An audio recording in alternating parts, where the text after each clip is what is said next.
main objektifnya sekarang adalah kita akan mengambil minyak yang masih ada di sawah ini, ya. Sehingga setelah nanti semua ekspektasinya kita minyak itu sudah kita ambil, baru kita akan melakukan pengujian kembali untuk memastikan bahwa tanah ini tidak ada lagi terdampak oleh tumpahan minyak tersebut.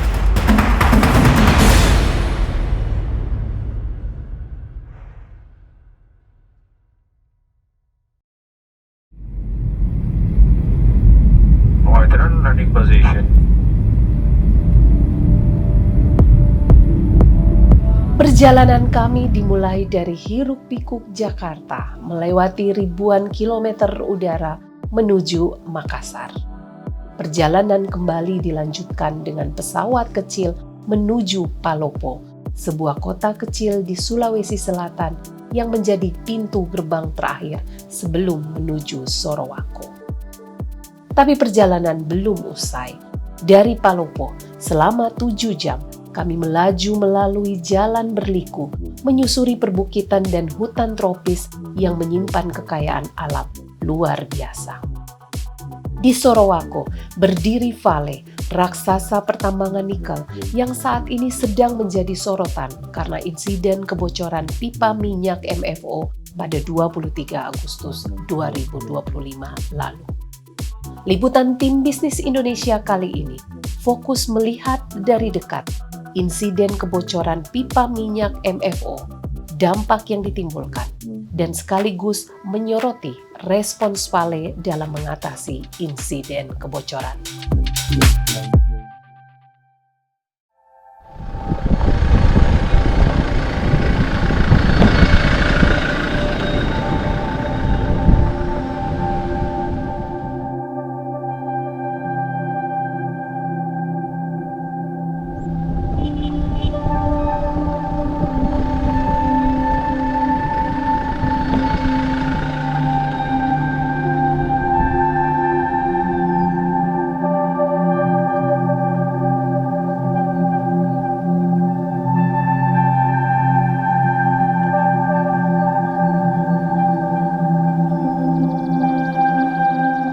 Pada tanggal 23 Agustus 2025, terjadi insiden kebocoran pipa minyak MFO milik PT Vale Indonesia di Desa Lioka, Kecamatan Towuti, Kabupaten Luwu Timur, Sulawesi Selatan.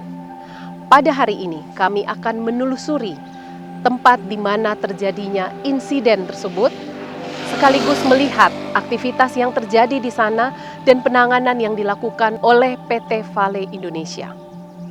Sebelum menelusuri lokasi kejadian insiden tersebut, kita akan mendatangi Emergency Management Team. Yuk, kita ke dalam.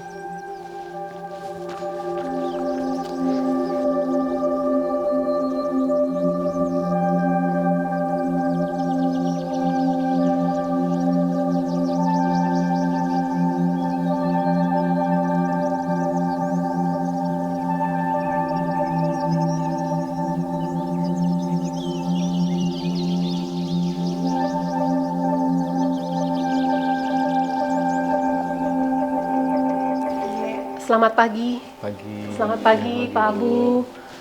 Ya, perkenalkan Maria dari Bisnis Indonesia, Ya, Pak. selamat datang, Bu. Terima kasih sudah berkenan menerima kami. Ini kebetulan kami ingin melakukan penelusuran di lokasi tempat kejadian insiden kemarin. Mungkin ini, maaf saya menyela rapat ya, Pak? Nggak apa-apa ya?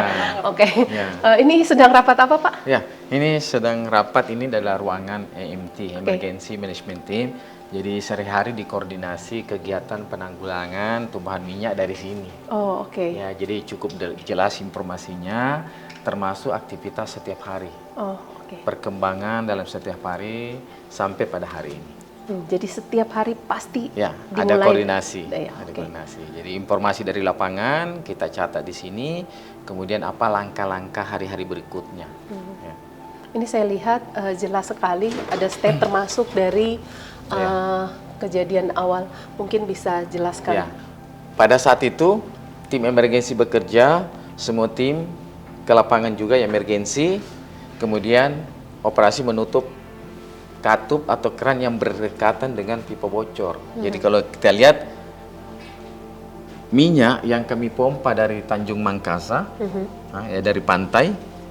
Jadi ada tanker yang membawa minyak memasukkan ke dalam tangki.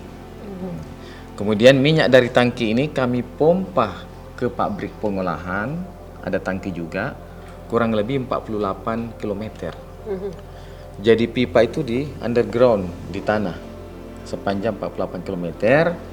Titik kebocoran di kilometer 39.930 meter titik kebocoran. Jadi pada saat kejadian dapat informasi, kami menutup palep 2 yang berdekatan. Ya. Jadi palep di sini ditutup, palep di sini ditutup untuk mengisolasi titik kebocoran. Ya. Nah, di samping itu, tim yang emergensi yang saya sampaikan tadi sudah langsung ke lapangan, memasang peralatannya dan sebagainya. Ya, saya masuk dulu. Di hari yang sama langsung kami aktifkan tim emergensi. Ya, sudah ada tim leadernya. Saya sendiri baru dibantu sama Pak Adli. Kemudian dibawain paralel nanti ada tim recovery, business recovery team.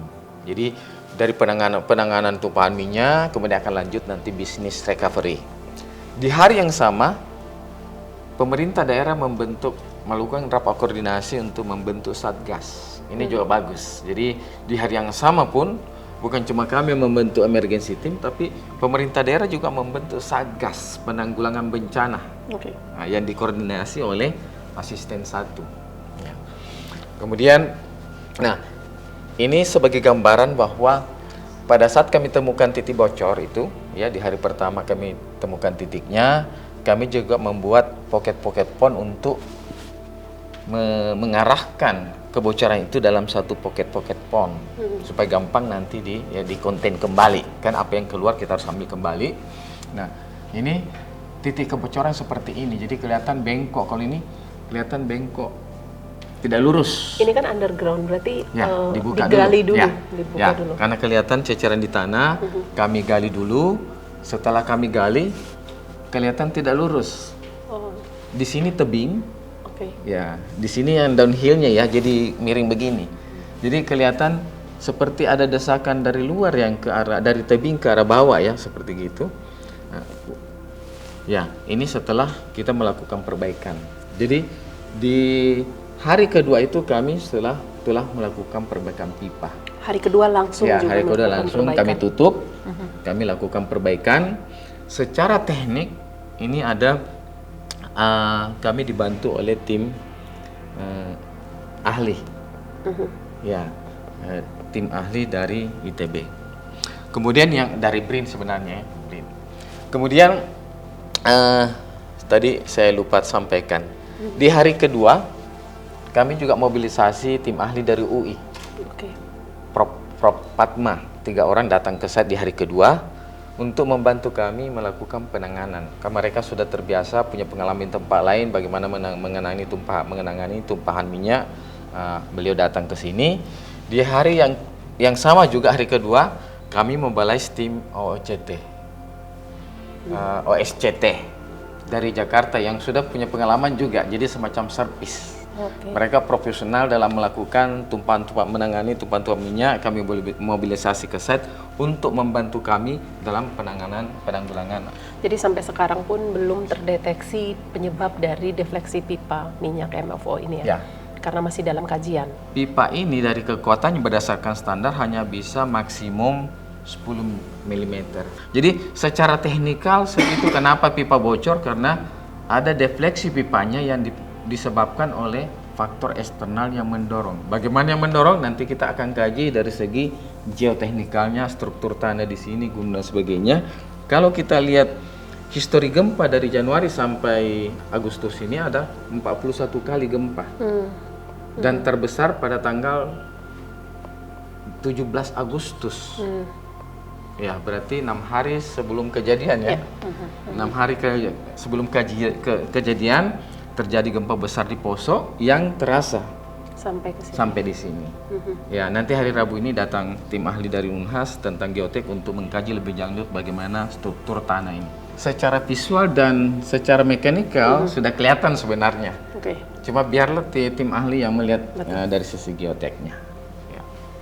Karena kalau defleksi pasti ada yang mendorong ini, kenapa dia bengkok. Ya, dan retaknya di punggungnya, ya, ke arah hinnya. Oke. Nah, bagaimana dengan penanggulangan? Ya, ini adalah penanggulangan tumpahan minyak. Ya. Jadi tim kami bekerja, kami petakan. Ini cukup bagus juga bahwa kami tim memetakan bahwa dari hulu tempat kebocoran, kemudian alur sungai-sungai kecil, saluran irigasi sampai sungai masuk ke jalur danau di ujung. Ya, di sana jadi. Ya. Nah, kami tentu berusaha mencegah menyebarnya tumpahan minyak itu, sehingga kami tempatkan beberapa titik penanganan dari hulu. Titik 1, ya, ada tim bekerja di sana dengan peralatannya oil boom, absorben pad dan sebagainya. Titik 2, 3, 4, 5 sampai di titik 9 dilengkapi dengan peralatan untuk semacam oil boom untuk menahan minyak tersebar lebih jauh. Kemudian kami tambahkan 2 di titik terakhir sebelum ke danau sebagai lapisan terakhir untuk memastikan kalau masih ada yang lewat film-film tipis masih ketangkap di ujung. Jadi berlapis ya Pak? Berlapis. Nah, selain itu 9 ini kami juga bikin tambahan seperti 1A, 1B, 1C. Ya, supaya kalau misalnya minyak yang lolos di sini ketangkap di B-nya, di C-nya, ya. Nah, begitupun yang lainnya. Kemudian beberapa pocket pond yang kami buat, yang nggak ada gambarnya di sini ya, pocket pond, untuk memudahkan mengarahkan minyak masuk ke pocket pond itu supaya gampang disedot kembali. Ya, jadi sebenarnya yang cukup bagus ini karena kami melakukan penanganan berlapis untuk menghindari bahwa minyak sampai di danau, sehingga dari sini pasti yang paling banyak di air hulu. Mulai berkurang di titik 2, titik 3 berkurang sampai hanya lapisan-lapisan tipis yang sampai sana. Berarti sekarang ini per tanggal Ya. per hari ini Ya. tanggal 16 September ini berarti sudah bisa paling tidak dihalangi ada di titik sini. Ya. Yang paling tipis. Ya, masih tetap kami pasang. Oke. Jadi oil boom itu tetap kami pasang sampai sekarang untuk jangan sampai masih ada lapisan minyak lolos masih akan tertangkap. Ya. Dan kami pantau setiap hari, tim juga ke sana. Tim ke sana, ke danau juga memantau kalau ada yang tipis-tipis yang lewat itu segera kami tangani. Jadi tapi sampai sekarang ini boleh dikata di titik 5 di titik 5 ke sini sangat tipis. Sangat tipis. Ya, artinya boleh dikata sudah bersih karena diambil sampelnya sudah bagus. Ya, bagus. Nah, dari semua itu kami ada catatan bahwa hitungan-hitungan secara teknikal berapa sih tumpahan minyak dan berapa yang kami ambil kembali. Ya. Jadi boleh dikata bahwa cukup besar yang kami ambil kembali. Ya, apa yang keluar ini sebagai catatan. Ya, kalau kita lihat bahwa ini secara teknik sebenarnya sekian volume yang keluar kami ambil kembali dan kami gunakan kembali di pabrik. Ya, memang minyak yang kami ambil bercampur air, tapi ada fasilitas di pabrik kami di pabrik Polngan di Bangkersi itu untuk memfilter kembali, memisahkan antara minyak dan air, sehingga minyaknya bisa digunakan kembali. Oke. Ya, dan majority kami ambil kembali. Ada juga fasilitas untuk memisahkan antara tanah dan... Nah, nanti prosesnya itu kami minta arahan dari KLH seperti apa penanganan yang bercampur dengan tanah. Kalau yang bisa langsung melengket di oil boom itu melengket, ada prosesnya. Ya, kami kirim keluar, ada pihak ketiga yang mengangkut yang punya izin untuk bagaimana dispose limbah B3 itu. Ya. Tapi yang bercampur dengan tanah ada beberapa tahapan nanti akan kami lakukan yang bercampur dengan tanah. Yang bercampur dengan oil boom. Oil boom. Ya, oil boom itu menyerap minyak. Oke. Ya. Oke. Itu ada tekniknya, ada pihak ketiga yang punya izin untuk mengangkut kemudian dispose. Yang bercampur dengan oil boom ini yang kategorinya adalah B3. B3. Oke. Kalau di sini ini juga termasuk B3. B3 juga. Ya, tapi penanganannya terpisah. Oke. Kan ini jelas yang bercampur dengan oil boom, absorbent kan tidak bisa digunakan seperti minyak bercampur air. Ya, inilah yang diangkut keluar ya. Biasanya PPLI yang mengambil.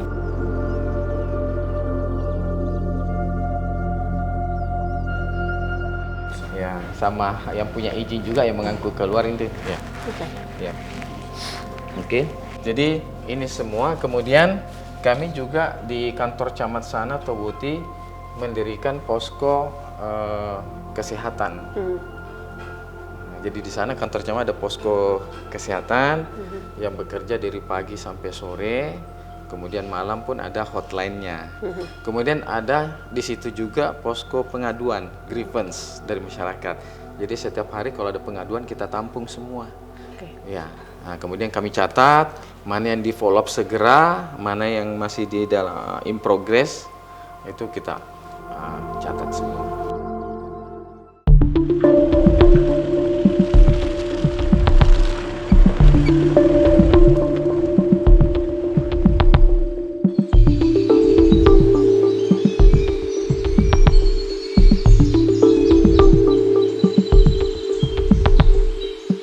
Setelah menempuh perjalanan kurang lebih 40 menit dari Sorowako, tibalah kita di titik 0, disebutnya titik 0, di mana terjadi insiden kebocoran pipa minyak MFO milik PT Vale Indonesia.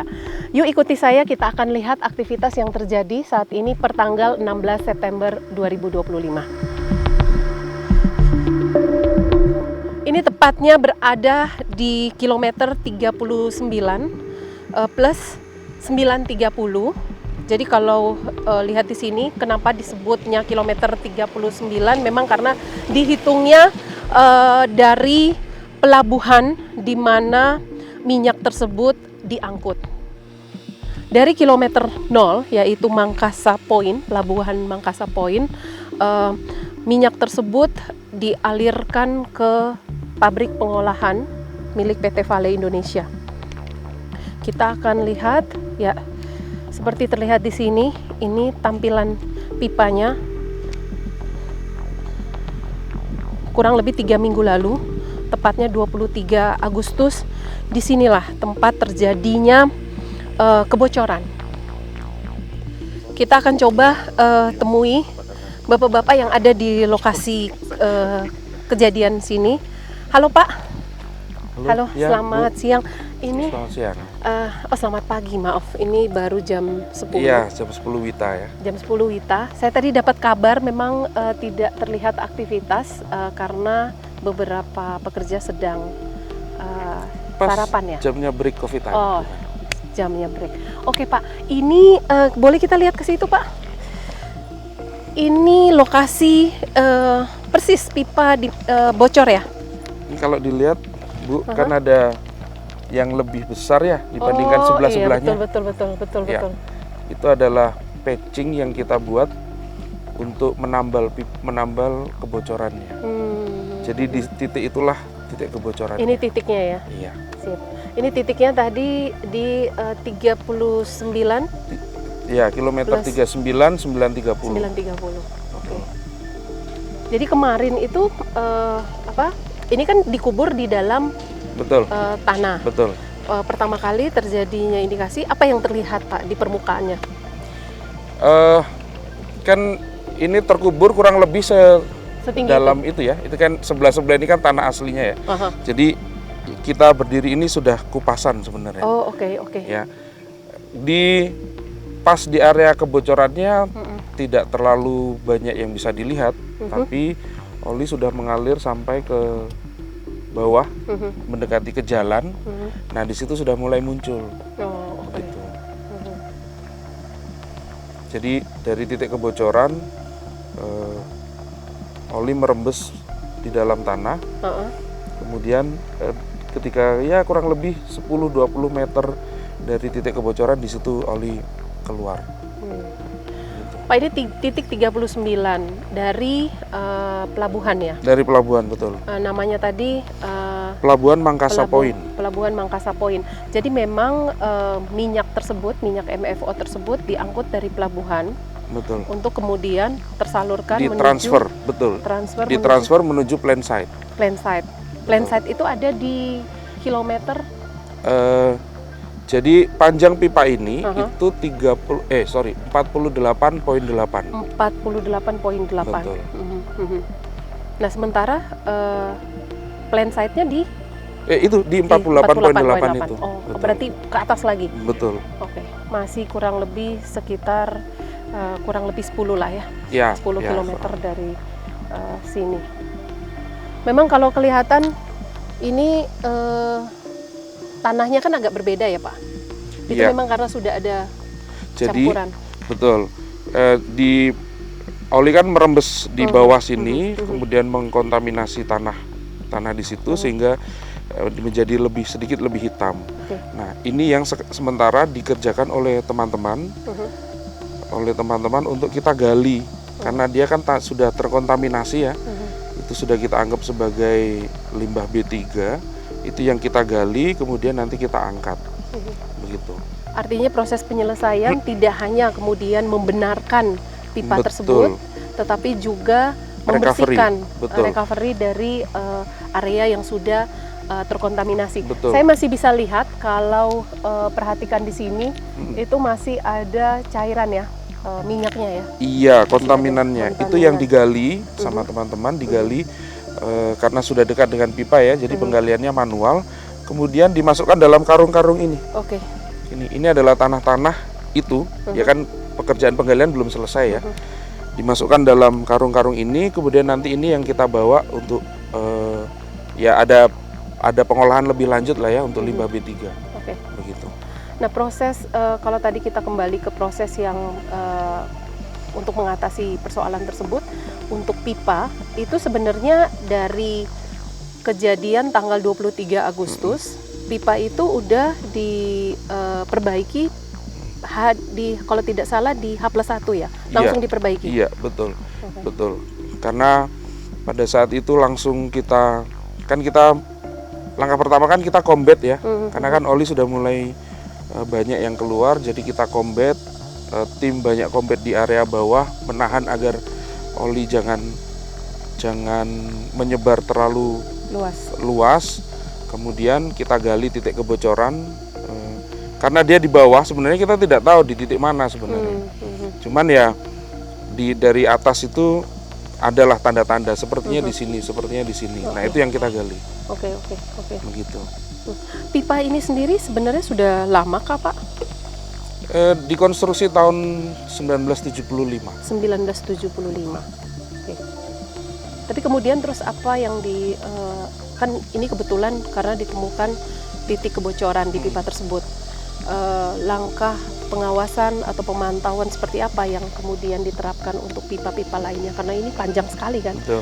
48 kilometer. Ya. Jadi ada program-program untuk inspeksi, untuk maintenance, perawatan itu sudah ada programnya sebenarnya. Ada pengawasan rutin begitu ya, setiap hari itu ada. Perbaikan apabila ditemukan ada ya potensi kerusakan, itu program-program perbaikannya itu selama ini berjalan cukup ya lancar ya. Cuman ya kejadian ini kita tidak mengharapkan dan kita pada waktu itu kita tidak bisa prediksi. Jadi ini nanti akan kita gali semua. Gali semua yang terkontaminasi itu akan kita gali semua sampai betul-betul bersih. Mungkin bisa dilihat di sebelah sana ya. Yang tanah sebelah sana kan bisa dilihat itu bersih ya coba tanahnya. Kita ke sini. Memang terlihat ya Pak ya. Jadi kita galinya itu nanti sampai seperti itu. Ini kita mau menunjukkan bahwa asal sekedar ditimbun saja tidak. Ya kan ini sudah bersih ya. Di bawahnya memang sudah kita konkret karena untuk sebagai pondasi dudukan atau pondasi support pipa ya. Tapi bisa dilihat di sekitarnya kan sudah bersih. Sudah ya. Tidak ada beda ya. Beda ya. Beda. Nah, di bawah itu nanti akan kita gali manual sampai kita dapatkan begini. Gitu. Kebayang Pak prosesnya. Iya.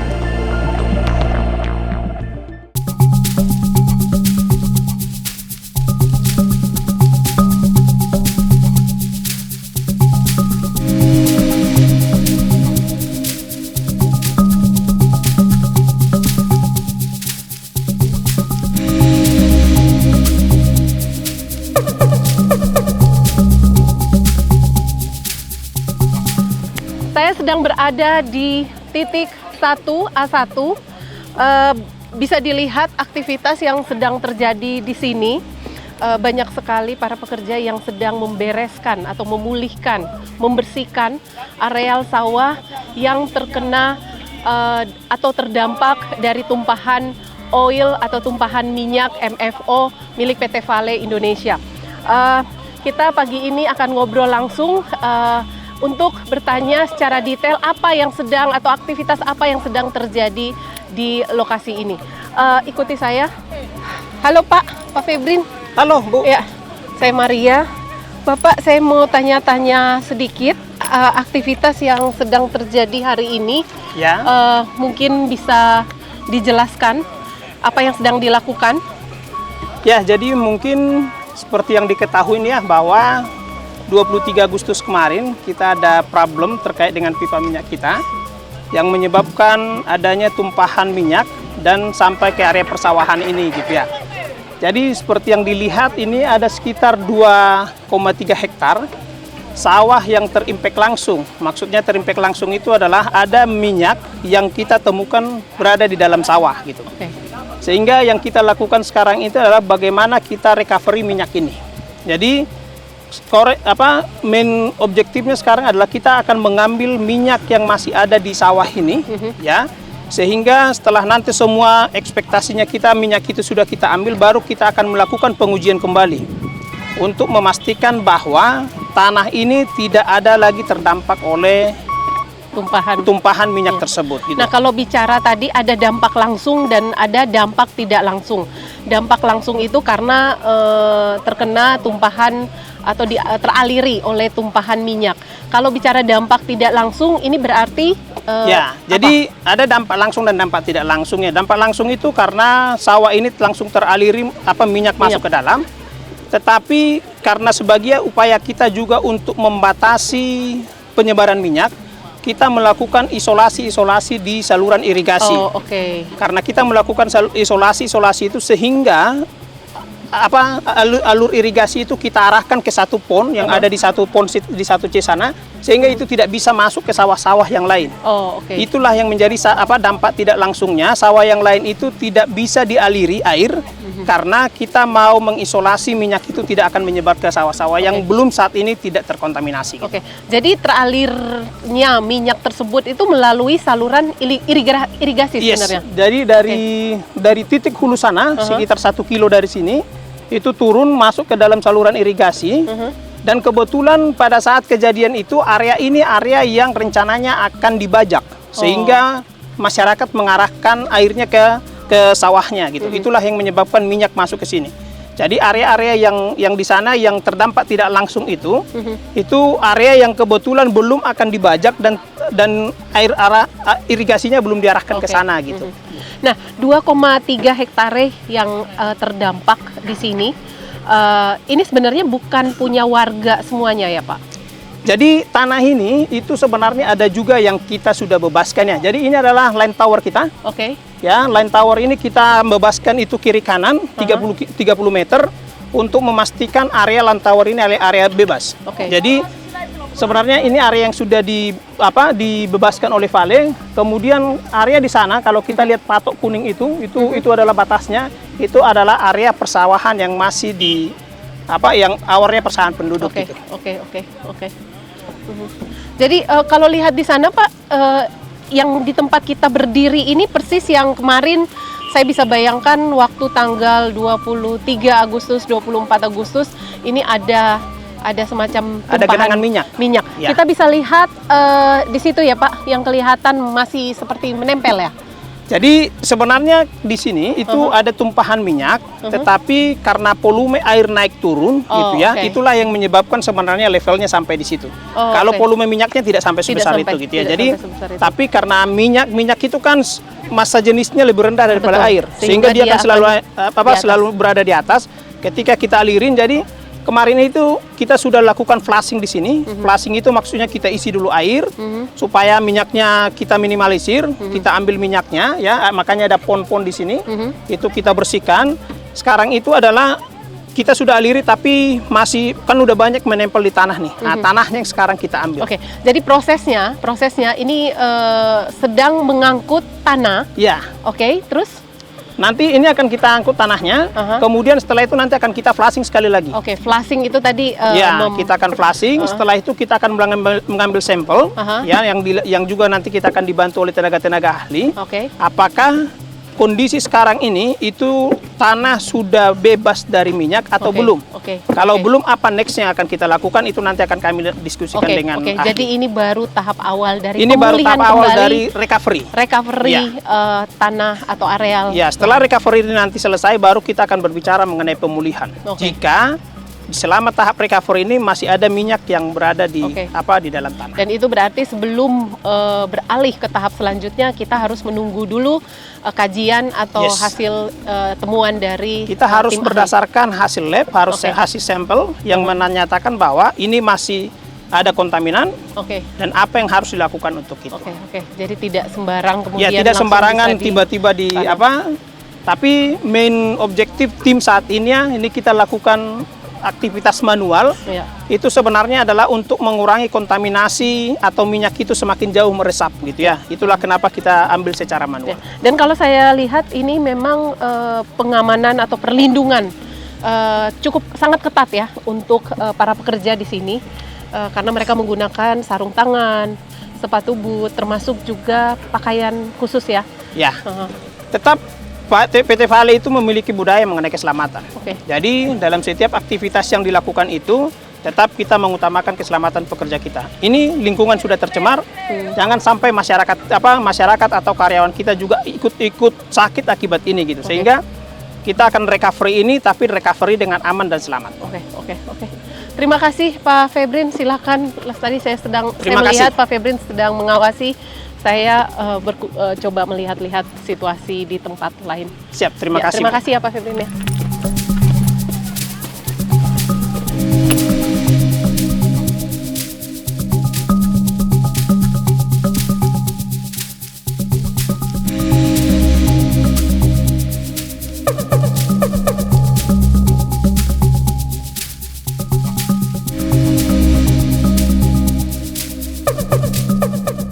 Ini saya sedang berada di areal di tengah-tengah areal persawahan dan kelihatan di sini ya ini ada saluran irigasi. Ini yang mengairi areal persawahan yang ada di sekitar sini. Saya akan coba ajak mengobrol salah satu pemilik lahan yang juga terkena dampak dari tumpahan minyak tersebut. Halo Pak. Halo. Apa kabar? Baik. Ini sedang apa? Ini lagi memperhatikan irigasi yang. Oh, ini irigasinya ya. Bapak dengan Pak siapa? Pak saya Yos. Pak Yos. Ya. Pak Yos ini sawahnya di sebelah mana? Kalau saya di sebelah atas. Oh, di atas itu ya. Oh, oke. Pak Yos ini sampahnya kena dampak langsung atau tidak langsung? Dampak langsung itu maksudnya teraliri minyak masuk atau tidak langsung ya gara-gara saluran irigasinya ditutup. Oh ya, ini kayaknya bagus kalau dicerita dari awal biar ini kan biar paham ya. Ya boleh. Jadi ini kejadian itu tanggal 23 ya 23 kemarin. Nah tanggal 22 itu kami lagi tanam padi di sawah kami. Maaf, luasnya berapa Pak? Kalau luas mungkin sekitar yang dikerja sekarang ya sebenarnya cukup luas sih sawahnya, cuman yang lagi dikerja sekarang itu ada 70 are. 70 are, Jadi tanggal 22 itu tanam padi. Nah, kalau kebiasaan tanam padi itu kan biasanya kalau lagi tanam padi kayak irigasi ini kita tutup biar nggak masuk ke sawah. Betul. Biar nggak penuh air di sawah. Nah, kejadian itu hari Sabtu. Sabtu itu 23. Ya, pagi. Jadi sehari setelahnya. Nah, karena kita lagi tutup irigasinya kita lagi tutup, makanya minyak yang ngalir di irigasi itu enggak semuanya masuk. Enggak semuanya masuk. Dalam artian besar gitu jumlahnya. Tapi ini kan sebenarnya banyak yang bocor-bocor kita perhatikan ini. Jadi rembesan-rembesan tetap ada. Sehingga mempengaruhi. Dan kalau sekarang kalau kita ke situ walaupun tidak terlihat minyaknya, Yap. tetapi karena saluran irigasi juga ditutup, Ya. sehingga itu mempengaruhi Ya, jadinya proses sekarang nggak bisa tanam. masukin air ke Nggak bisa sawah. masukin Ya, air sama seperti sekali. itu. Ya. Oke, biasanya dapat berapa itu dari kalau panen padi itu kan rata-rata berapa bulan? Kalau kita 3 bulan. 3 bulan. Ya. Ya harusnya kalau tidak ada kejadian ini berarti Bisa banyak November sih. ya. Harusnya November, ya benar. November itu sudah Ya, panen. Sudah panen, ya. Oh, oke. Oke, tapi karena kejadian ini Jadi kita harus tunda dulu. tunda dulu Iya. gitu.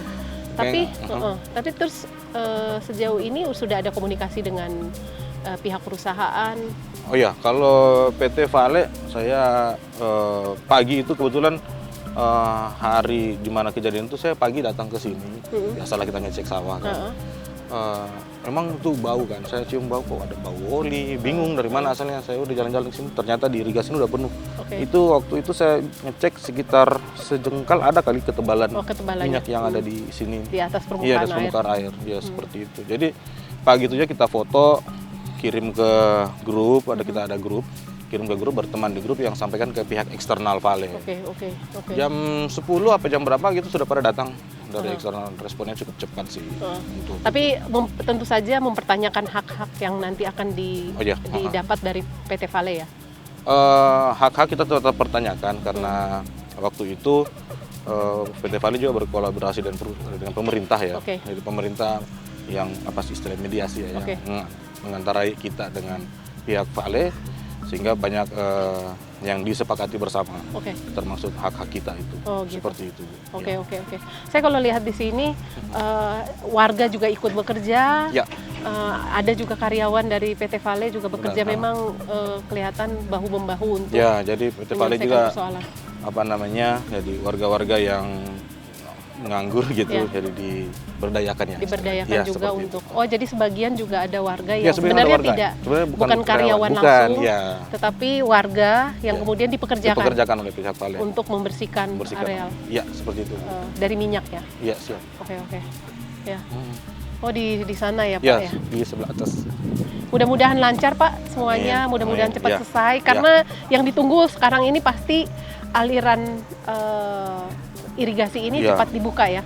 Benar, kita berharap ini apa, oli-oli ini segera teratasi, yang di sawah-sawah juga bisa Ya. segera diatasi. Tapi yang berarti yang sudah ditanam itu kan tanahnya harus Kalau dibersihkan kemarin dapat informasi dari pemerintah itu kita dilarang untuk melanjutkan aktivitas oke. seperti itu sampai ada selanjutnya bagaimana kita. Oke. Jadi memang sekarang rata-rata aktivitas di sini Ya. oleh pemilik lahan maupun pekerja Ya.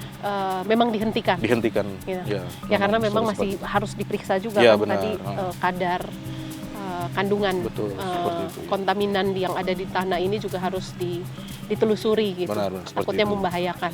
Oke. Terima kasih Pak Yos, semoga Sama-sama. lancar selesai. Amin. Ya. Oke. Terima kasih, ya. Ya, mari ya, Pak.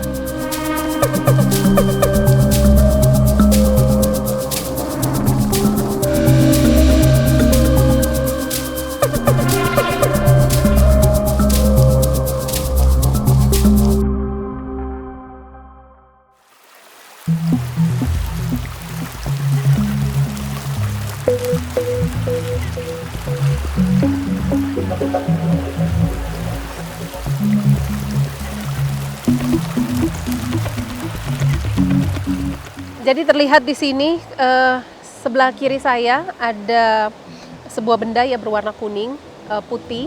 Ini adalah sebenarnya slick bar. Ini untuk membendung minyak agar tidak terkontaminasi bagian yang lainnya. Jadi kalau berdasarkan penuturan dari pihak Vale, sungai ini tadinya dipenuhi oleh minyak, tumpahan minyak. Tapi seperti yang Anda saksikan saat ini, tumpahan minyak tadi telah dibereskan bersama-sama antara PT Vale dengan masyarakat. Kita akan ke sana untuk melihat lebih jelas aktivitas yang dilakukan oleh masyarakat.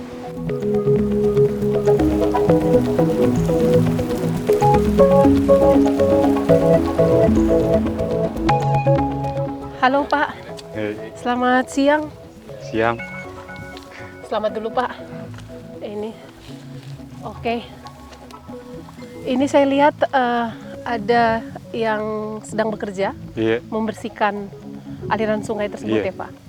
Oke, bisa diceritain sedikit Pak, ini sudah berapa hari melakukan aktivitas ini? Kenaan 17 hari. Oke, sejak kejadian? Jadi memang sejak kejadian, hari pertama pun langsung bergerak? Oh, tidak. Kan mulai awalnya di Bioka. Oke. Pasti bersih baru kami bersih. Oh, oke. Ketika tumpahan minyak sudah sampai di situ, kemudian langsung bergerak. Pengairan. Ya. Dengan Bapak siapa? Nasrun. Pak Nasrun. Pak Nasrun ini yang mengerjakan lahan sawah ini. Iya. Di area dari mana ke mana, Pak? Sawah yang dikerjakan Bapak? Ini semua? Oh, ini semuanya. Iya. Oh, jadi memang kalau dilihat tumpahan minyak memang tidak langsung masuk ke sawah ya? Sudah ada masuk di situ dulu Sedikit. tuh ya, baru ditutup. Oh, oke. Tapi di area sini belum? Ya, ada karena sudah banjirin lagi. Oh, oke. Iya, terdampak semua. Ini Terdampak sudah karena ya. memang tidak ada air ya, Iya. Pak? Oke. Tidak ada air, tidak minum. Ini kan basuh butuhan. Tidak ada air, Bu. Bukan terdampak karena tidak ada air. Memang sudah masuk minyak di sini baru Iya. di sana. Sudah 1 malam 1 hari nih kayaknya dimasuknya baru ditutup. Oh, oke. Ini aktivitas yang sedang dikerjakan membersihkan pengairan. Irigasi Oh, yang terpapar minyak. jadi sebelumnya sempat terpapar minyak Iya, di irigasi ini. pasti di bawah. Oke, nanti kita coba lihat ya, Pak.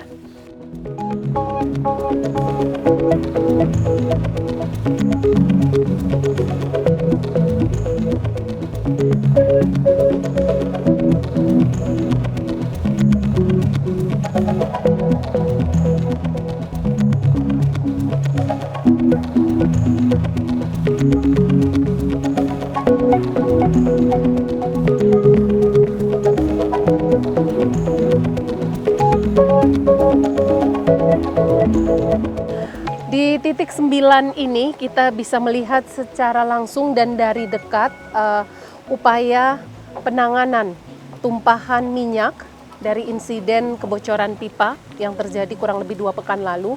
Dan dapat Anda saksikan di sini, ini yang melintang memanjang ini adalah slick bar. Slick bar ini bertujuan untuk membendung minyak agar tidak mengkontaminasi bagian lainnya. Dan kalau kita lihat dari dekat, tadinya di sini ada tumpahan minyak yang cukup tebal, membentuk lapisan yang sangat tebal di permukaan air. Tetapi per hari ini kita bisa melihat bahwa upaya penanganan yang sudah dilakukan sejauh ini cukup berhasil karena kita bisa lihat yang tersisa atau yang tertinggal adalah lapisan tipisnya. Memang kelihatan masih ada minyaknya, tetapi sudah jauh berbeda dari kondisi sebelumnya. Dan di bawah sini juga saya bisa melihat banyak sekali ikan-ikan kecil. Ini membuktikan bahwa tumpahan minyak tersebut sejauh ini tidak membahayakan ekosistem, terutama ikan yang memang ada di sungai tersebut. Kita akan coba melihat, karena kalau memang ini masih ada kandungan minyak dan memang membentuk lapisan tipis kandungan minyak, dan kita akan melihat apakah terlihat di tangan saya sudah menggunakan sarung tangan. Ini saja yang bisa kita lakukan. Ya. Oh ya, kelihatan ya. Ini kelihatan di sini, oilnya terlihat. Ya, kelihatan ya. Nih, tumpahan minyak.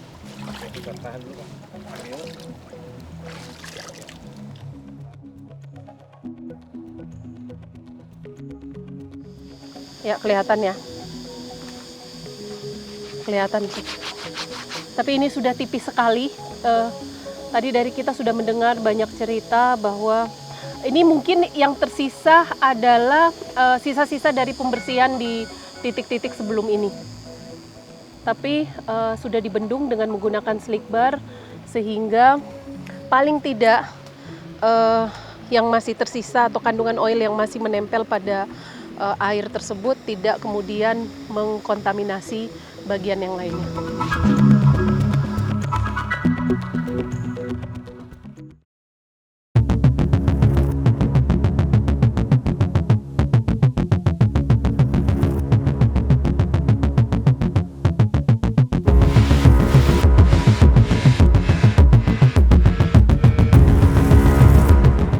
Dari sawah, areal persawahan yang tadi kita kunjungi, perjalanan kami juga dilanjutkan ke peternakan. Jadi kalau dilihat di belakang saya ini ada sejumlah sapi milik warga. Sebenarnya sapi-sapi tersebut tidak terkena dampak langsung akibat tumpahan minyak. Sapi-sapi tersebut atau ternak tersebut terkena dampak tidak langsung karena ada aliran sungai di sebelah sini yang sebenarnya terpapar minyak yang kemudian menjadi sumber mata air yang sering digunakan oleh para peternak untuk memberi minum atau makan sapi-sapi tersebut. Tetapi karena terpapar minyak, diputuskan sapi-sapi tersebut tidak boleh mengkonsumsi atau meminum air ataupun rumput yang ada di sekitar sini. Tujuannya jelas agar paling tidak meminimalisir dampak atau risiko yang ditimbulkan akibat tumpahan minyak tersebut. Saya janjian sama pemilik sapi-sapi tersebut, kita akan menunggu Pak Soreman, kalau tidak salah kita akan tanya langsung apa sebenarnya dampak dari tumpahan minyak tersebut. Kita tunggu dulu Pak Soreman.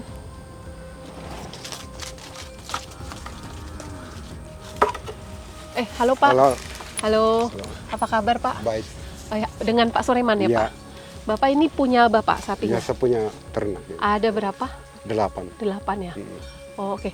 Jadi biasanya ternak-ternak tersebut dibiarkan bebas? Dibiarkan bebas karena ada di lahan, masih ada di luar itu bebas. Oh, oke. Ya. Jadi dibiarkan bebas dan di situ kan ada aliran sungai ya. Jadi mereka juga bisa mengkonsumsi air di situ. Tetapi karena tumpahan minyak, mereka dilarang. Artinya ada larangan untuk memberi minum dari aliran sungai itu. Iya. Oh, oke. Ini sejak kapan Pak ada imbauan untuk tidak minum dari? Itu hari mulai tanggal 3 hari sebelum sesudah limbah itu baru saya tahu. Oke, jadi sekitar tanggal kejadiannya kan 23 Agustus. Mungkin di sekitar 26, 27 ya. Terus kemudian dianjurkan atau dihimbau untuk tidak mengkonsumsi air, bahkan rumput ya. Iya. Jadi sekarang untuk mendapatkan air atau rumput dapat dari mana Pak? Ini kita mendapatkan air harus kita dikhusus supaya ambil air dari kampung. Oh, dari luar? Iya, dari luar. Adapun juga rumput. Oke. Ya. Oh, jadi sama sekali, walaupun saya lihat kan di sini banyak sekali rumput yang sebenarnya, nah di situ kan banyak juga ya rumput yang bisa dikonsumsi, tapi tidak dilarang untuk tidak ambil dari situ. Ya. Oh, oke. Sampai kapan?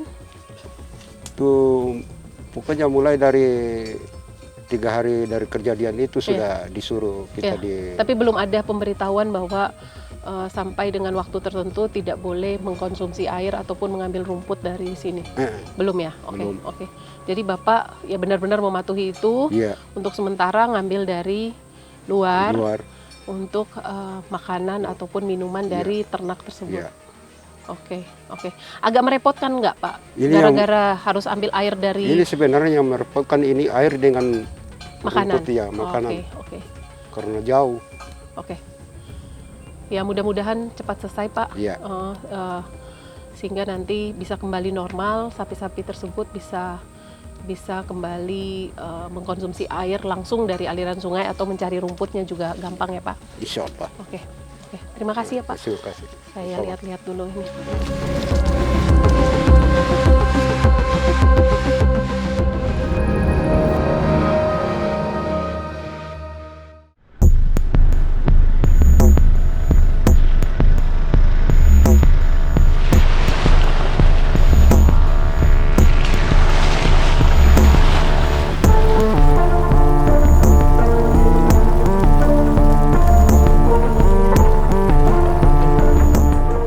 Kali ini saya sudah berada di titik 2. Di titik 2 ini, seperti Anda bisa lihat sungai, ini di mana terjadi kontaminasi minyak, tumpahan minyak, dan ini menjadi lokasi pertama penanganan tumpahan minyak PT Vale Indonesia. Kita akan lihat lebih lanjut di bawah. Lokasi ini tidak terlalu jauh dari titik 0 di mana insiden tersebut terjadi. Tadi jika kita menggunakan kendaraan hanya menempuh kurang lebih di bawah 10 menit. Saya rasa tidak sampai 10 menit. Ya. Jadi di sininya Anda bisa bayangkan kemarin banyak sekali tumpahan minyak yang ada di sini, tetapi sekarang bisa dilihat tidak ada lagi tumpahan minyak. Saya akan ngobrol lebih jauh. Ini kita kebetulan ketemu Pak Samsudin. Pak Samsudin, Ya. halo Pak. Selamat siang. Bapak yang katanya saya dengar-dengar yang rutin selama 24 jam Ya. mengawasi penanganan Ya. terhadap penanganan minyak, tumpahan minyak tersebut. Ya. Boleh dijelaskan Pak, ini benar ya, ini lokasi pertama Ya. terjadi tumpahan ya? Yep. Benar sekali, ini adalah titik awal penanganan Oke. pertama tumpahan minyak dari titik hulu tadi ke sini. Jadi awal pertama kali saya tiba di sini kurang lebih jam 8 ya. Ketika mendapat informasi, saya langsung ke lokasi ini dan menemukan tumpahan minyak. Ya, tumpahan Jadi minyak. kebayang hitam gitu ya Pak ya? Iya, Oh, hitam, benar-benar hitam. Permukaan yang ditutupi minyak mungkin seperempat ya, seperempat dari luas sungai ini. Dari situ saya memutuskan untuk melakukan segera mengaktifkan emergency response team dengan menggerakkan 55 tim saya sendiri untuk segera melakukan tangkap darurat tumpahan minyak ini. darurat. Iya. Kalau kan di belakang sini saya bisa lihat ada semacam kertas putih penyerap ya. Ini Ya. semacam penyerap Ya. absorber Absorban boom dan absorban pad. Ya. Boom dan absorber pad Ya. gitu. Ini memang mekanisme untuk kemudian membendung minyak ya Pak. Iya. Jadi ini adalah salah satu alat yang kita gunakan untuk menyerap minyak sebanyak mungkin untuk mencegah minyaknya hanyut, Mengalir, ya, jauh. menuju ke hilir. Nah, selain menampung minyak yang melintas di sini, kita juga menggunakan alat namanya skimmer. Skimmer itu fungsinya untuk menyedot minyak sebanyak mungkin masuk ke dalam penampungan. Untuk selanjutnya kita pindahkan ke penampungan yang kapasitasnya lebih besar, kayak gitu. Kalau pipa-pipa biru itu disebut? Ya, ini absorban boom yang bundar-bundar seperti bantal itu adalah absorban boom. Jadi yang Itu putih fungsinya ini tuh nyerap pad, juga. yang ini pad. Yang putih itu tuh menambah, kita sengaja tambahkan agar daya serapnya bisa maksimal. Sebenarnya dia memang ini ya Pak, nyerap langsung. iya, nyerap minyak. dia menyerap langsung. Ini dalam ya Pak? Kurang lebih sedalam gini, iya, kayak gitu. Tapi memang tidak terlihat sama sekali ini ya? Ya, ini sangat jauh berbeda dibandingkan awal-awal operasinya kita. Sebenarnya kondisi air sekarang dalam kondisi yang cukup keruh karena di area hulu sedang dalam proses recovery saluran irigasi yang masuk ke sawah. Nah, ini adalah lumpur yang berasal dari sawah. Kalau kita berkunjungnya pagi atau malam hari, kita akan menemukan kondisi air jernihnya seperti itu. Seperti itu. Iya. Biasanya air yang dari sini ini kemudian mengalir juga ke sawah-sawah milik warga. Ya. Memang ujungnya muaranya ke danau. Ke danau. Ya. Jadi memang kenapa diperlukan upaya penanganan pertama kali di sini? Ya. Karena untuk mencegah mengalirnya minyak tersebut lebih jauh ya. Yes. Dan kita sudah menempatkan, kita membuat lebih dari 21 oil trap dan pond untuk mencegah minyak mengalir sampai ke danau. Itu kurang lebih 21. Jadi ini titik 2. Berarti ini titik 2. ada berapa titik yang kemudian ditetapkan? Kurang lebih ada 21 titik. 21 ya. titik. Kurang lebih ya, mungkin lebih dari itu. Oke. Karena ada beberapa titik-titik bayangan juga. Oke. Ya. Pak Sam, saya dengar Bapak juga selalu 24 jam. Iya. Apakah berarti dari kejadian 23 Agustus itu memang istirahatnya kurang? Ya, istirahat untuk operasi seperti ini, kita tidak membutuhkan istirahat yang cukup. Jadi kita tidak istirahat secukupnya. Istirahat cukupnya karena kenapa? ketika kita telat menanggapi situasi seperti ini, situasinya bisa saja akan berkembang. Olehnya itu sejak tanggal 23 Agustus, khusus dari saya sendiri dalam menangani memanage tim, 4 hari awal operasi itu tim 24 jam, istirahatnya bergantian secukupnya ya, istirahat bergantian secukupnya. Tim kita sebar ke beberapa titik di mana mereka 4 hari 4 malam tidak pulang ke rumah. Nah, hari kelima baru kita coba memanage. Operasi ini akan memakan waktu yang lebih lama. Nah, tapi fase hari kelima operasi itu fasenya sudah mulai menurun. Dari situ pengaturan jadwal istirahat tim saya sendiri itu kita sudah mulai atur. Ya. Artinya melihat apa yang sudah tercapai sejauh ini, di mana aliran sungainya juga sudah bersih, tidak lagi ada aliran minyak, itu sebuah pencapaian yang luar biasa ya. Di hari ke-16 sejak terjadinya insiden kebocoran pipa minyak MFO milik PT Vale. Terima kasih banyak Pak. Selamat bekerja. Terima kasih Mbak Nori. Terima kasih.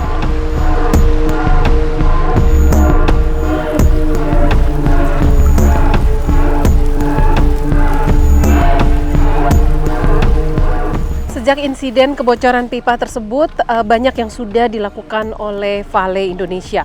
Dan sekarang ini saya akan menuju ke titik 5. Titik 5 ini adalah sungai yang tadinya juga terkena dampak dari aliran minyak MFO tersebut.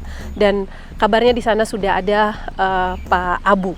Pak Abu, kita akan lihat. Kebetulan Pak Abu sedang meninjau lokasi tersebut. Halo Pak Abu. Halo. Ketemu lagi. Ya, terima kasih. Silakan. Iya, ini. Jadi ini yang sudah benar-benar saya tidak melihat ada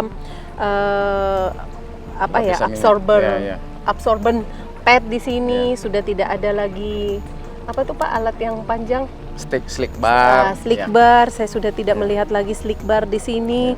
Berarti ini penanganan sebenarnya sudah selesai. Ya, selesai. Jadi ini dulu titik 5.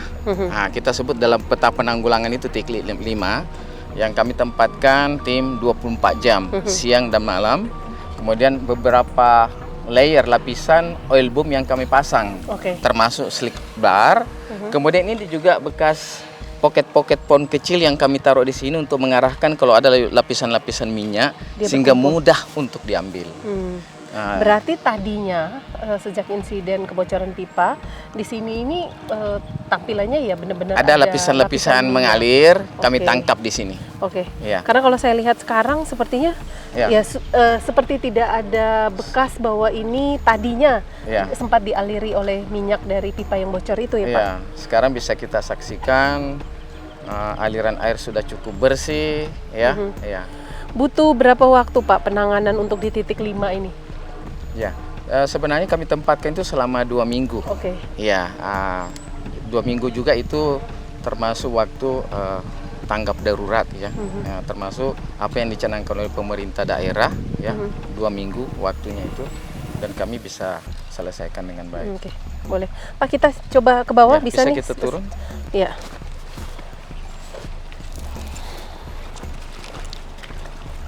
Oh ini. Kita bisa lihat ya di sini. Bisa kita saksikan. Tidak ada lagi karena saya tadi sempat ke titik 9. Di titik 9 tadi masih terlihat lapisan tipis. Lapisan minyak yang sangat tipis sekali, tetapi di sini itu kalau misalnya masih ada yang di pinggir-pinggir terbawa air akan ditangkap di sana. Sehingga di sana karena sudah cukup bersih, kami buka oil boomnya karena masih ada di bawah. Nah, lapisan berikutnya nanti akan kalau masih ada yang dia akan di trap ke situ di trap kembali. Seperti tidak ini menunjukkan cukup bagus ya, sudah cukup bagus. Tidak menunjukkan bahwa disinilah tadinya setelah insiden kebocoran pipa minyak MFO itu terjadi kontaminasi. Ada lapisan-lapisan minyak yang kelihatan, yang kemudian bisa kita ambil kembali. Betul. Berarti kalau dari 21 titik Pak, kabarnya kan ada 21 titik. Layer. Ya, Ya, kalau titik layer. semuanya ada 11. 11. Ya, Oke. ada 11 titik. Ini titik kelima. Titik kelima. Dalam satu titik beberapa lapisan. Oke. Kita pasang oil boom berlapis. Oke. Sehingga kalau misalnya tidak tertangkap ketangkap yang di sini. pertama, ada yang lewat, masih ketangkap yang berikutnya. Karena tujuannya adalah mencegah ini sampai dampaknya Supaya lebih tidak luas. ada sampai ke danau. Kita cegah minyak itu jangan sampai ada. Karena ini sendiri pasti air ini juga menuju ke danau. Ke danau. Ya. Jadi aliran sungai ini, air dari sungai ini akan menuju ke danau. Ya. Kalau memang di sini sudah berhasil diatasi, artinya tidak ada lagi Titik kelima. di titik kelima ini tidak ada lagi minyak yang terlihat.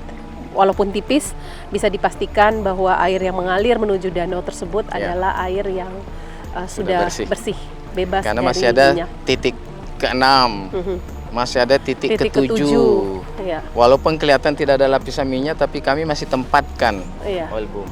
Karena bisa saja itu bisa menempel saja di ada yang pinggir-pinggir. nempel mengalir, itu akan ketangkap. Oke, jadi sebenarnya apa yang terjadi di titik 9 itu sebenarnya adalah lapisan minyak yang kebetulan sudah menempel di kiri kanan. Kemudian terbawa, itulah yang ditangkap lagi kembali. Iya benar. Jadi walaupun kelihatan sudah bersih begini, kami tetap tempatkan oil boom di hilir. Oil boom itu akan berada di sejumlah titik itu sampai kapan, Pak? Nah, nanti berdasarkan pengamatan, ya kita pantau dari waktu ke waktu. Apakah masih ada seperti tadi lapisan-lapisan? Kalau masih ada kita taruh. Nanti kalau sudah tidak ada lagi, kita pastikan baru kita buka. Kita buka. Dan bagusnya kalau oil boom itu kan dia mengapung ya. Kalau air naik dia ikut naik, air turun ikut turun. Dan ini untuk minyak ya. Minyak pasti tidak akan kan bercampur dengan air. Dia akan di atas. Dia ada di permukaan. Jadi sebenarnya dengan mekanisme yang sudah digunakan oleh Vale ini juga sudah tepat ya Pak. Kita bisa menghalau melajunya atau mengalirnya minyak tersebut lebih jauh dari titik tersebut.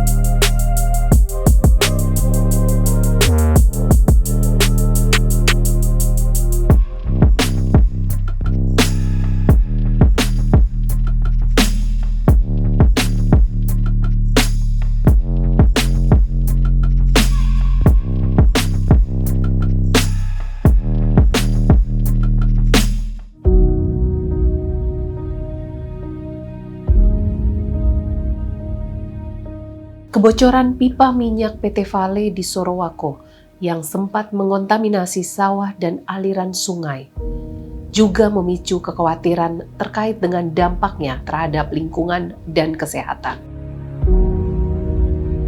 Insiden ini tengah ditangani oleh perusahaan dan pemerintah setempat. Kami juga meminta penjelasan dari ahli lingkungan, apakah langkah yang dilakukan cepat dan tepat.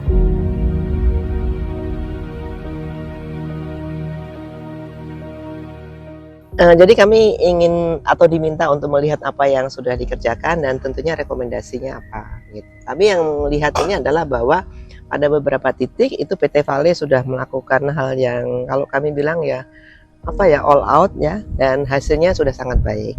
Tapi ada beberapa juga yang masih perlu penanganan lebih lanjut. Dan untuk hal-hal yang harus ditangani lebih lanjut ini, kami sudah berikan rekomendasi kepada PT Vale. Ya, kami juga paham bahwa tentunya tidak bisa langsung seketika ya, gitu. Tapi mudah-mudahan apa-apa yang sudah kami sampaikan kepada khususnya tadi kepada Bapak Direktur Sustainability itu bisa menjadi pemikiran kepada beliau ya, agar nanti kedepannya PT Vale bisa menjadi lebih baik dan jangan pernah ada lagi kejadian seperti ini. Ya, terus terang memang kalau oil spill di pantai itu cukup banyak. Tapi yang di daerah seperti sekarang ini, yang di daerah sawah begitu ya, apalagi terkait dengan FMGO itu kami belum pernah ketemu. Jadi ini sebuah pembelajaran bersama ya, dari PT Vale dan juga dari kami, tim dari IPB maupun mitra kami yang lain dari tim dari UNAS. Secara pribadi mengatakan bahwa itu adalah hal yang sangat baik. Bisa dicontoh untuk dijadikan semacam upaya percontohan dalam menangani bencana bagi perusahaan lain atau bagi institusi lain untuk mendapatkan catatan penilaian dari berbagai sudut sehingga hasilnya jauh lebih objektif. Mudah-mudahan ke depan PT Vale benar-benar melaksanakannya dan mempertimbangkan rekomendasi-rekomendasi. Dalam arti kata yang baik bisa disaring, yang memang belum waktunya karena ada prioritas mungkin bisa disimpan dulu dan digunakan. Itu barangkali dari pandangan saya. Ibu Ani? Ya, menyambung Pak Tony tadi ya. Jadi memang kami juga sepakat bahwa ini sesuatu yang sangat baik ya, bisa dicontoh begitu ya. Dan memang karena kejadian ini nih harus banyak memerlukan masukan dari para ahli ya. Tentunya juga nanti harus dipilah yang mana yang harus cepat sekali. Ada beberapa hal yang melakukan penelitian yang cukup lama ya. Jadi misalnya untuk recovery, kalau ditanya berapa lama recovery, kita juga tidak tahu karena semuanya tergantung dari polutannya apa, kemudian tindakannya apa, begitu ya. Jadi tetap saja kita harus perhatikan mana yang harus sesegera mungkin kita tangani, mana yang harus pelan-pelan. Nah, pelan-pelan ini tentunya juga tidak hanya untuk PT Vale yang bagusnya, tapi saya kira untuk ilmu pengetahuan ya, karena pembelajaran dari kejadian ini akan sangat baik sekali ya, baik untuk PT Vale maupun untuk yang lainnya. Karena tadi sudah saya sampaikan, kejadian ini langka ya, FMO bocor dan masuk ke misalnya ke sawah gitu. Sehingga alangkah baiknya juga nanti kalau kita jadikan ini sebagai pembelajaran bersama.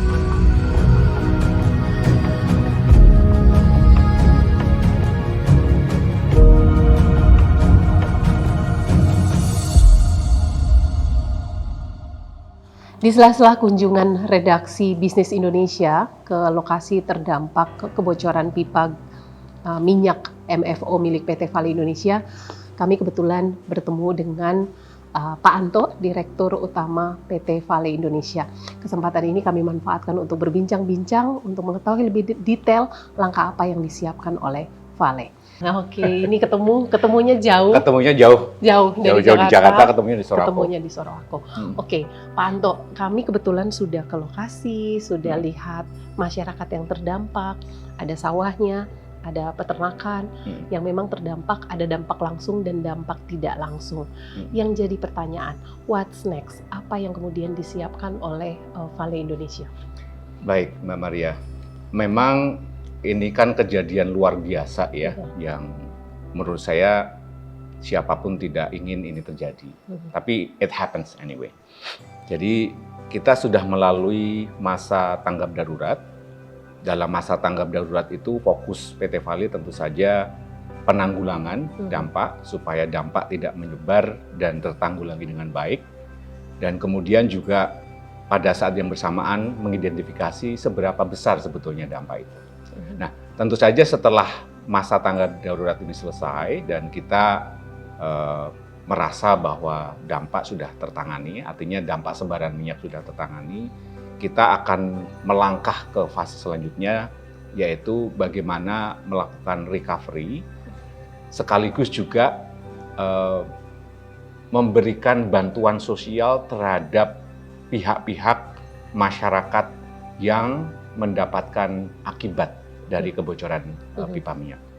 Nah, tim PT Vale bekerja sama dengan tim Pemda Kabupaten Luhut Timur sudah mengidentifikasi luasan dan juga jenis dampaknya. Ada beberapa, misalkan kawasan persawahan yang memang terdampak berat karena minyak itu ternyata lari ke persawahan. tapi juga ada yang mungkin terdampak secara tidak langsung. Mungkin karena mereka berada di sekitar saluran irigasi di mana minyak itu lewat, mereka kemudian menunda menanam atau bahkan menunda panen dan lain sebagainya. Dan tentu saja ada dampak-dampak lain yang diidentifikasi oleh tim. Sebagai perusahaan yang betul-betul bertanggung jawab, apalagi PT Vale dikenal sebagai perusahaan yang sangat patuh terhadap regulasi lingkungan, sangat menjunjung tinggi nilai-nilai keberlanjutan, maka saya menyampaikan dan menyatakan bahwa PT Vale akan bertanggung jawab penuh terhadap dampak-dampak yang terjadi atau akibat-akibat yang terjadi dari kejadian tersebut, baik secara lingkungan maupun secara sosial. Nah, di dalam diskusi-diskusi yang dilakukan bersama dengan tim Pemda, sebetulnya sudah ada kesepakatan. Ini Pemda, PT Vale, dan masyarakat duduk bersama, kemudian juga kami menghadirkan tim ahli untuk bisa melihat bersama-sama sebetulnya untuk jenis-jenis akibat yang ditimbulkan dari kebocoran pipa minyak tersebut, cara penyelesaiannya seperti apa. Ini yang kompleks sebetulnya adalah bagaimana menyelesaikan akibat terhadap masyarakat. Dan itu semuanya sudah dilakukan, sudah disepakati, kemudian sudah ada juga berita acara yang ditandatangani para pihak, dan itu kemudian selanjutnya dalam waktu dekat kami akan mulai mengeksekusi istilahnya bantuan sosial tersebut. Nah, yang bisa saya berikan gambaran mungkin begini, kita tidak ingin, PT Vale tidak ingin menyelesaikan permasalahan ini dengan sekali transaksi. Misalkan kita menggantikan, membayarkan, dampaknya itu kemudian dinilai dengan uang dan kemudian dibayarkan kepada masyarakat. Ini yang kita sangat hindari. Kita harus menyelesaikan karena dalam tanda kutip kebocoran pipa minyak itu sebetulnya kejadian yang mempengaruhi kualitas lingkungan, maka kita harus memperbaiki kualitas lingkungan itu. Kalau ada sawah misalkan, sawah itu kemudian kemasukan minyak, maka kualitas sawah itu harus dikembalikan. Ketika PT Vale mencoba mengembalikan kualitas sawah dengan bantuan para ahli, disitulah ada kerugian-kerugian masyarakat karena masyarakat tidak bisa menanam, tidak bisa panen. Kemudian masyarakat yang sawahnya terdampak tersebut, kita juga berikan bantuan kompensasi selama masa recovery atau masa pemulihan.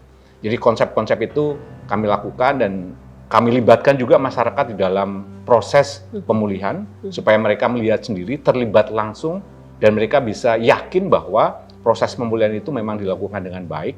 Kemudian kami akan melakukan uji-uji, sampel-sampel diambil secara reguler untuk memastikan bahwa memang ketika kita nyatakan pulih, itu memang sudah pulih. Sudah benar-benar. Dan itu keterlibatan ahli, keterlibatan Pemda, keterlibatan masyarakat, dan juga perusahaan sangat penting menurut saya. Jadi tidak ada kemudian nanti cerita bahwa PT Vale mengklaim lahan sudah pulih, dan kemudian masyarakat menyangsikan. Karena mereka terlibat langsung, maka kemudian proses ini menjadi proses yang cukup reliable gitu ya Mbak. Mungkin itu yang bisa saya jelaskan. Ya tadi menarik Pak Anto menyampaikan tanggung jawab penuh. Dari penjelasan Pak Anto saya juga menangkap bahwa tanggung jawab penuh yang dimaksud ini juga tanggung jawab yang berkelanjutan. Betul. Artinya tidak berhenti pada satu titik saja, tetapi memastikan sampai proses ini juga berjalan sampai akhir. Betul. Gitu.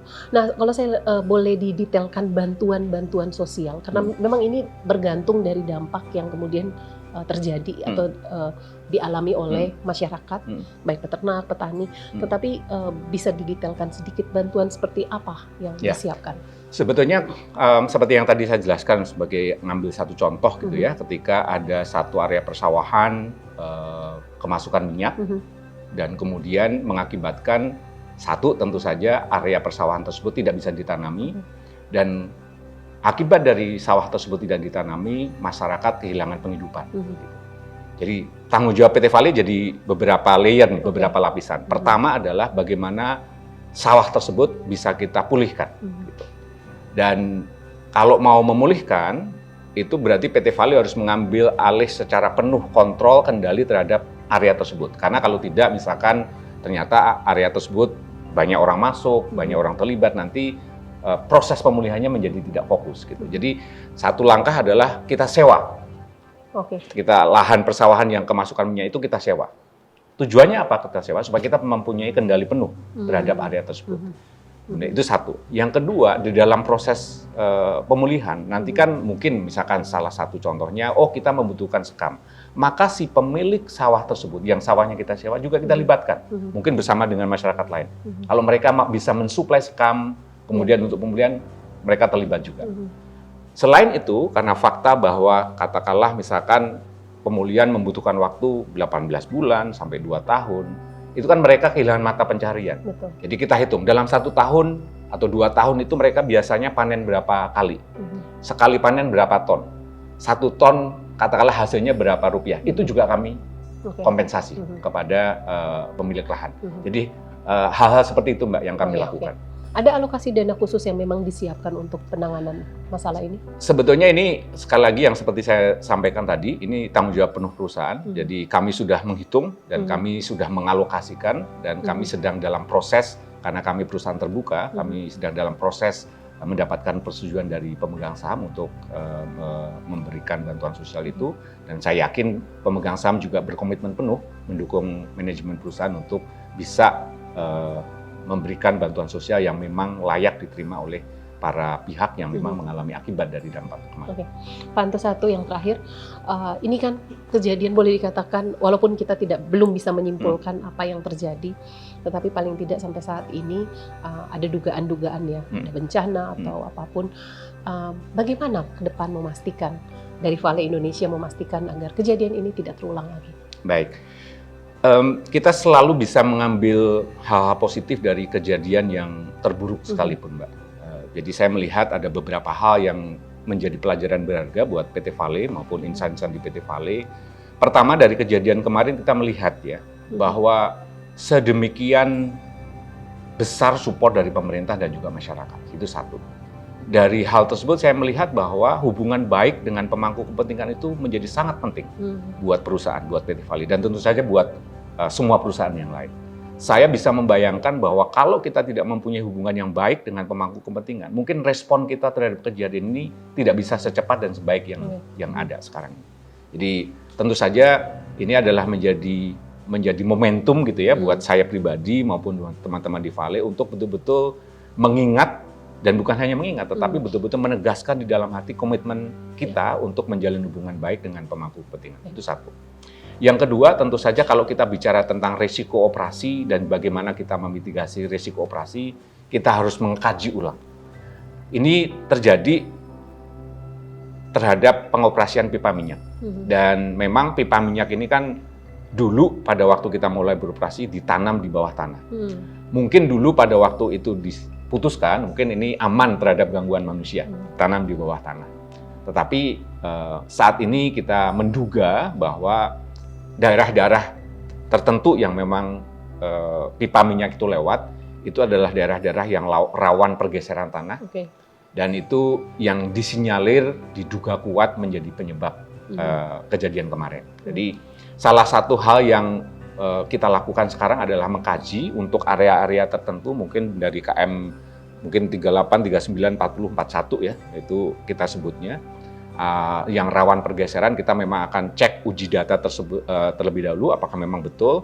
Kalau memang betul ya mau tidak mau pipa itu harus kita angkat ke atas tanah gitu ya, supaya tidak kemudian terdampak dari pergeseran tanah atau aktivitas-aktivitas tektonik atau aktivitas-aktivitas yang lain, alam yang lain. Nah, ketika itu di dalam tanda kutip diangkat ke atas tanah, maka nanti kita harus memastikan juga keamanan pipa itu kalau misalkan dia di atas tanah. Tentu saja keamanan pipa dari gangguan, sabotase, dan lain sebagainya harus kita perhatikan. Itu satu. Yang kedua, kita harus menguji ulang gitu ya, kualitas dari pipa minyak yang ada di wilayah operasi PT Vale. Kemudian juga leakage atau spill detection system harus kita perkuat lagi. Karena bagaimanapun juga, mau di bawah tanah, mau di atas tanah, ketika terjadi spill, ketika terjadi kebocoran, pertanyaan terbesar adalah seberapa cepat kita bisa merespon itu, seberapa cepat kita bisa mengetahui bahwa itu ada spill. Karena respon time itu penting, Mbak. Jadi kalau misalkan kita bisa tahu secepat mungkin, kemudian kita ada alarm memberitahukan kepada petugas atau staf-staf kami, maka kita bisa meresponnya dengan sangat cepat.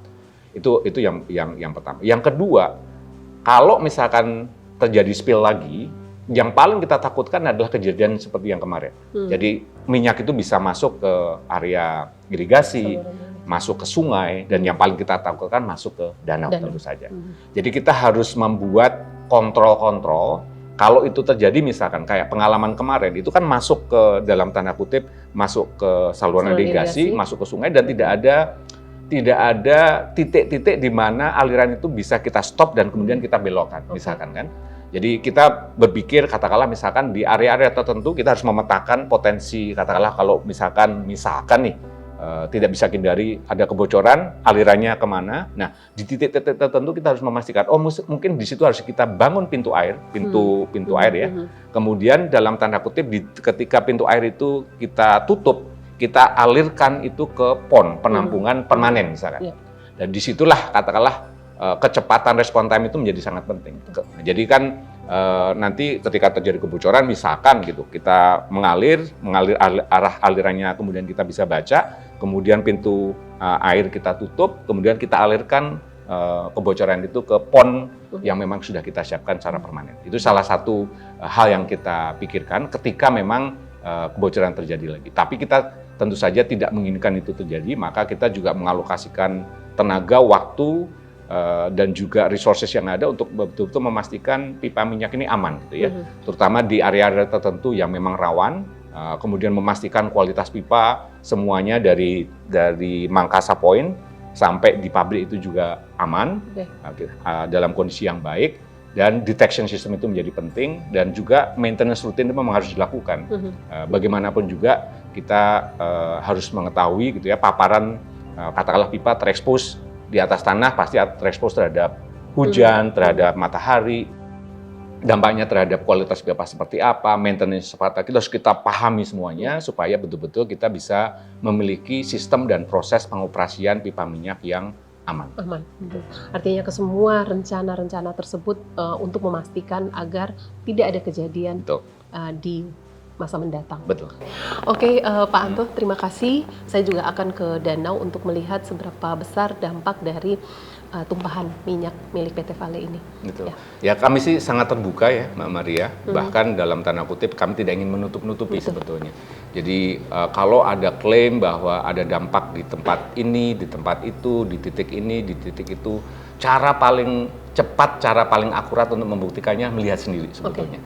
Jadi ini adalah hal yang baik, kami sangat mengapresiasi Mbak Maria dan teman-teman bisa hadir, bisa melihat sendiri, dan nanti juga menceritakan kebenaran dari kacamata, dari mata Mbak Maria sendiri dan juga teman-teman semuanya. Jadi bisa menjadi penyeimbang seandainya ada kabar-kabar yang mengatakan bahwa ada dampak seperti ini di tempat ini. Jadi saya sangat berterima kasih, Mbak. Oke, terima kasih ya Pak Anto. Semoga semuanya segera teratasi. Terima kasih banyak.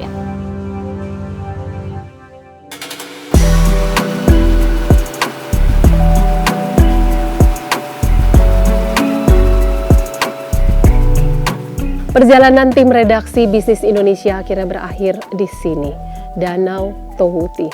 Disinilah aktivitas ekonomi masyarakat Tohuti bergeliat.